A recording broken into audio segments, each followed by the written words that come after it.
Well, this is Dino again, and I want to speak to you today something that's upon my heart. As we are watching these fires in California affecting thousands and thousands, hundreds of thousands of people probably before it's done, I think it is good for us to take this time to reflect upon ourselves.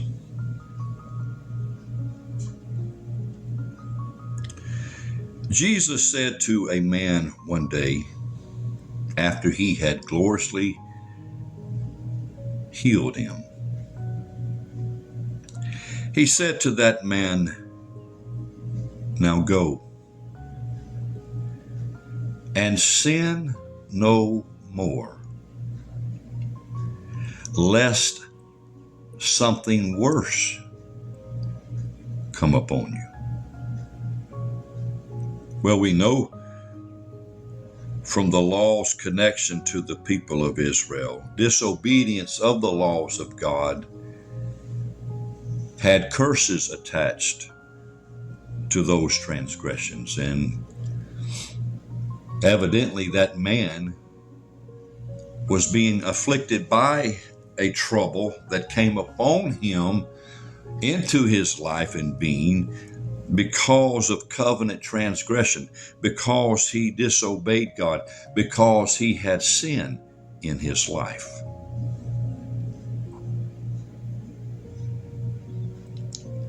Now, not every trouble that takes place in our lives is due to, personal sins connected or personal sins the cause. For instance, you and I die and are buried not because of sins we committed, although, we contribute, to it, but we are conceived and born to die because of the transgression of another, of Adam and Eve's sin when they disobeyed God in the beginning. So, because of Adam's and Eve's sin that brought forth the many kinds of curses that we see in humanity that afflict us,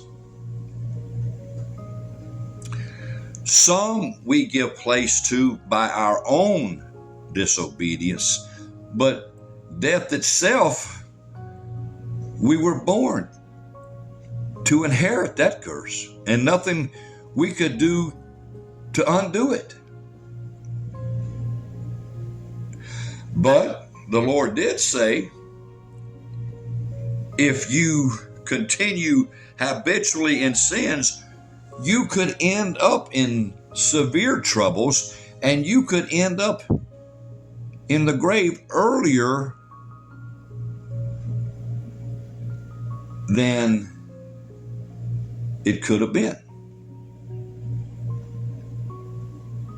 Jesus, in the light of this kind of talk, he said,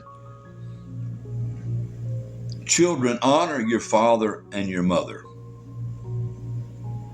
For this is the first commandment that has attached to it a promise, so that it will go well with you, and so that you can live a long life and enjoy your life in the land that the Lord thy God has given you."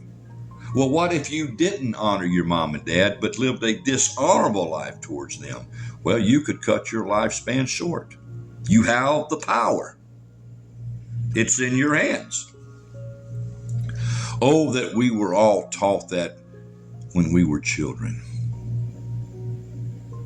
That longevity and goodness of life is promised to us if we will honor our mother and our father. And that doesn't mean, that when we're in public, we just go up and give them a big bear hug and a wet kiss on the cheek and tell them, how much we love them in the presence of others. But it more so, although that's included, but it more so means that when we're away from their house, when we're amongst our friends, when we're amongst our, schoolmates and associates on Friday night or Saturday night, we are still abiding by the house rules that mom and dad has set.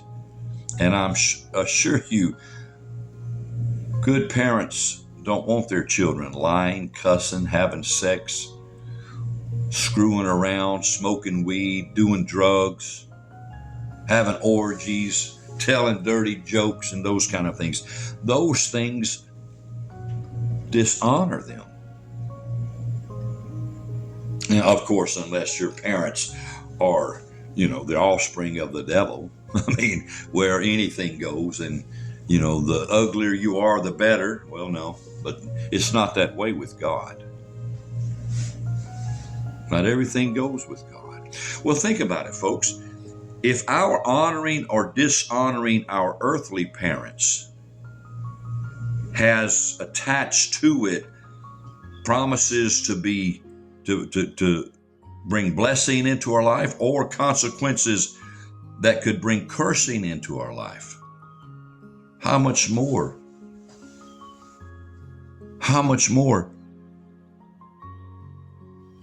the effects upon our lives of our honoring or dishonoring God. The day before the fire that started in California, and it's causing tears and sorrow even to this hour, Hollywood had some kind of award show. I didn't watch it, but I saw some segments of it posted on social media, and there was a mockery toward God said by a woman. And basically what was being said was how nobody was giving God any glory or honor he's due. We were ignoring him, ha, ha, ha. Well, what do you expect in this godless town?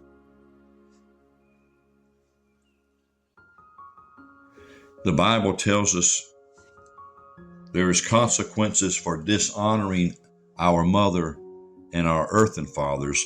How much more the consequences of humanity dishonoring God. Folks, we are entering in a time of judgment in this world. And some things that God winked at or, looked the other way at in times past, he's not doing that so much anymore. The axe in John the Baptist's days, it says, the axe is laid to the foot of the trees, and every tree that does not bring forth good fruit shall be cut down and cast into the fire. Well, I sense that the axe is no longer at the foot of the tree, but it's in the axeman's hand, raised up, ready for the chopping. Which means things we used to get away with, we're not going to get away with them like we used to. God's getting in the fed up stage because we keep blatantly mock him and dishonor him and say, we want to live without you. We don't want your ways. We want things our way. It's like the Sodomites that have grown to power in America that are pushing their sin and abomination on this nation. They are saying to God and Jesus, step aside. We, the Sodomites, now control the moral course of America. And every day we are dealing with this transgender, homosexuality, sodomy, sodomite stuff, and it's men dressing like women and women dressing like men. And we think that God's just going to allow this to go on forever. And he's not. America, it's time to repent.